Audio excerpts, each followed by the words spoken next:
Good afternoon everyone, welcome back to my channel and one another blog. আছো কেমন সবাই? আশা রাখছি সবাই ভালো আছো, সুস্থ আছো। আমার শরীরটা তেমন একটা ভালো নেই। আগের দিন ভিডিওতে তোমরা দেখতেই পেরেছো শ্বাসকষ্টে সারা রাত ঘুমোতে পারিনি। তো আজকে তোমাদের দাদাভাই কাজে যায়নি, কাজ থেকে আর কি ছুটি নিয়েছে, আমাকে ডাক্তার দেখাতে নিয়ে এসেছে। আর আমার চেহারার অবস্থাটা দেখো, প্রচুর শরীর খারাপ, প্রচুর। তার মধ্যেও একটু হাসি খুশি থাকার চেষ্টা করি। তো কুচবিহারে উজ্জ্বল দাস শর্মা হচ্ছে শ্বাসকষ্টের ডাক্তার, উনি দেখে। তো ওনাকে দেখালাম। আর এখন প্রত্যেকটা ডাক্তারের ভিজিট 500 টাকা, 500 টাকার নিচে কোনো ভিজিট নেই। তো একটু অসুস্থ হলেই চিন্তা ধরে যায় যে এত টাকা বিল দিয়ে কি করে কি করব। এমনি তো এই অল্প টাকার সংসার আর কি, অল্প টাকার মধ্যে আমাদের গুনে গুনে চলতে হয়। আর আমাদের বাড়িতে অসুখে অসুখ, মেয়ে অসুস্থ হয়েছিল, শাশুড়ি মা হয়েছিল, তোমাদের দাদাভাইয়ের তো বিশাল বড় একটা অসুখ হয়ে গেল, অনেক টাকা খরচ হয়ে গেছে। এখন আবার আমার পেছনে, আমার খুব চিন্তা হয়, চিন্তাতে আমি অর্ধেক শেষ হয়ে যাচ্ছি। যাই হোক, ডাক্তার দেখে বলল যে আপনাকে কিছু টেস্ট করাতে হবে, তারপরে আমি আপনাকে জানাতে পারবো কি হয়েছে। আমার সমস্যাগুলো আমি খুলে বললাম। তো এই যে চলে আসলাম, এখন এক্স রে করানো হবে আর ইসিজি করানো হবে। তো এক্স রে আর ইসিজি করিয়ে আজকেই ভাবছি ডাক্তারকে রিপোর্টগুলো দেখাবো। কেননা তোমাদের দাদাভাই তো প্রত্যেক দিন ছুটি নিতে পারবে না, যেদিনই ছুটি নেয় সেদিনই বেতনটা কাটে। যদি কাজ করো তাহলে বেতন পাবে, কাজ না করলে আর কি বেতন পাবে না। ওদের সপ্তাহে একটা ছুটিও দেয় না।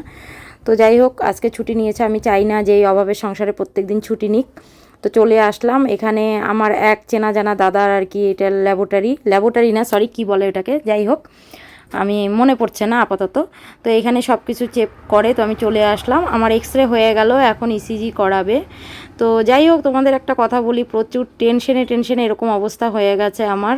জানি না পরবর্তীতে আমার কি হবে।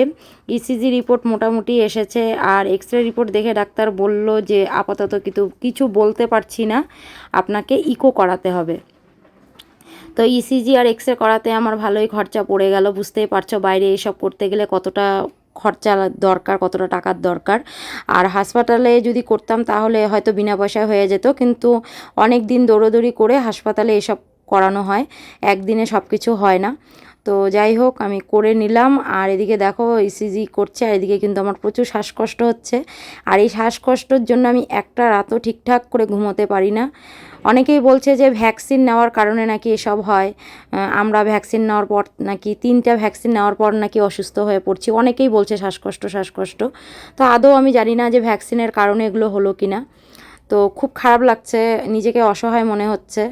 বাড়ির অন্য কেউ অসুস্থ হলে তার পিছনে আমরা মেয়ে মানুষ খাটতে পারি, কিন্তু যখন আমরা একটা মেয়ে মানুষ অসুস্থ হয়ে পড়ি তখন সব দিক অন্ধকার হয়ে যায়। সংসার, বাচ্চা কাচ্চা, স্বামী, সবার চিন্তাতে কিন্তু আমরা অর্ধেক শেষ হয়ে যাই।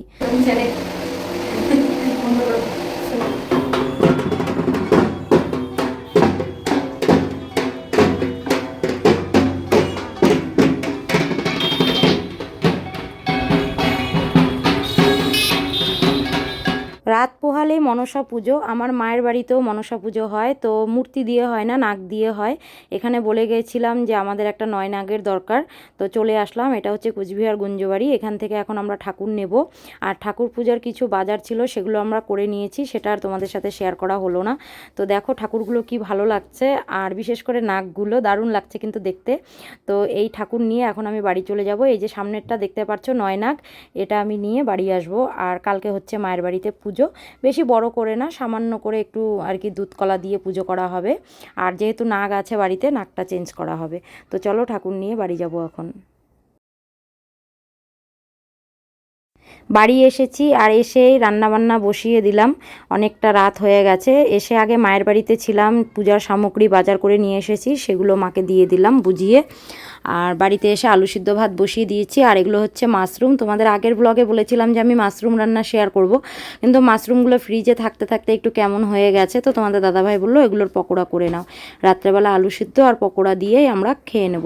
তো যাই হোক, ডাক্তার দেখানো হলো। ডাক্তারবাবুর ব্যবহার খুবই ভালো, আর আস্তে ধীরে আমার সব কথাই শুনেছে।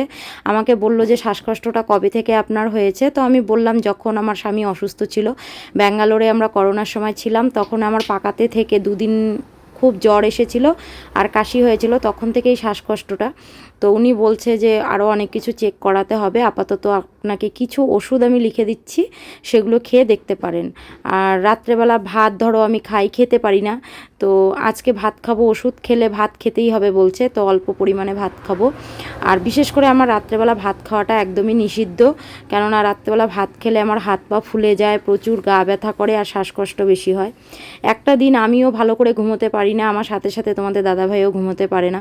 ও ছেলে মানুষ, সংসারের কাজের জন্য বাইরে যায়, সারা দিন কষ্ট করে গাড়ি চালায়, আমার সাথে সাথে যদি ও ঘুমোতে না পারে, ওটা দেখে কিন্তু আমার খুব খারাপ লাগে। তো যাই হোক, আমিও চাচ্ছি যে আমি তাড়াতাড়ি সুস্থ হয়ে উঠি, কেননা একটা সংসারে একটা মহিলা অসুস্থ থাকলে সেই সংসারটা কিন্তু অন্ধকার। তোমরা সবাই জানো, আমরা মহিলারা সবাই জানি যে আমাদের কত চিন্তা, স্বামীর চিন্তা, সন্তানের চিন্তা, বাচ্চার পড়াশুনো, চারিদিকে ধার দেনা। বিশেষ করে আমি চারিদিকে ধার দেনা যে পড়ে আছি, সেটা যতদিন শোধ করতে না পারবো, যতদিন এই ধার দেনা থেকে বেরোতে না পারবো, ততদিন আমার একটু টেনশন থাকবেই। তো আমাকে ডাক্তারবাবু বলল যে টেনশনটা কম নাও, তাহলে হয়তো তুমি একটু ভালো থাকবে, সুস্থ থাকবে। তো দেখা যাক, আস্তে ধীরে আমি নিজেকে ভালো করার চেষ্টা করব। আর ওষুধগুলো খেয়ে দেখি, আর তারপরে তো 10 দিন পর আমাকে ইকো করাতে বলল, তো ইকোটা করিয়ে তারপরে দেখা যাক যে রিপোর্টটা কী আসে। আমার আগের ভিডিওটা দেখে আমার এক বোন কমেন্ট করেছে যে কি রিপোর্ট করিয়েছো না করিয়েছো সেটা অবশ্যই তুমি দেখাবে। তো এই দেখো, এটা হচ্ছে পরের দিন সকালবেলার ভিডিও। আমি এই যে এক্স রে করেছি, আর তার সাথে হচ্ছে ইসিজি করানো হয়েছে। ইসিজি রিপোর্টটা তোমাদের একটু দেখাচ্ছি, এই যে। তো মোটামুটি নর্মাল আছে, বেশি খারাপ কিছু নেই, কিন্তু ইকোটা আমাকে করতেই বললো যে হার্ট দেখতে হবে যে আমার হার্টের সমস্যা আছে কি না। তো যাই হোক, হাতে একটু পয়সা কড়ি হলেই ইকোটা করাবো, ইকোটা বাইরে থেকে করাতে বলেছে। আর অনেকগুলো ওষুধ দিয়েছে যে এগুলো খেতে হবে, এগুলো খেলে হয়তো আমার একটু ঘুম আসবে, শরীরটা বেটার থাকবে। আর যেটা ইম্পর্টেন্ট জিনিস সেটা হচ্ছে ইনহেলার, সেটা আমাকে দিয়েছে। এটা আমাকে বলছে যখনই প্রচুর শ্বাসকষ্ট হবে তুমি এটা ব্যবহার করবে, তাছাড়া ব্যবহার করবে না। তো যাই হোক, 2 দিন থেকে ব্যবহার করে আমি একটু ভালো আছি।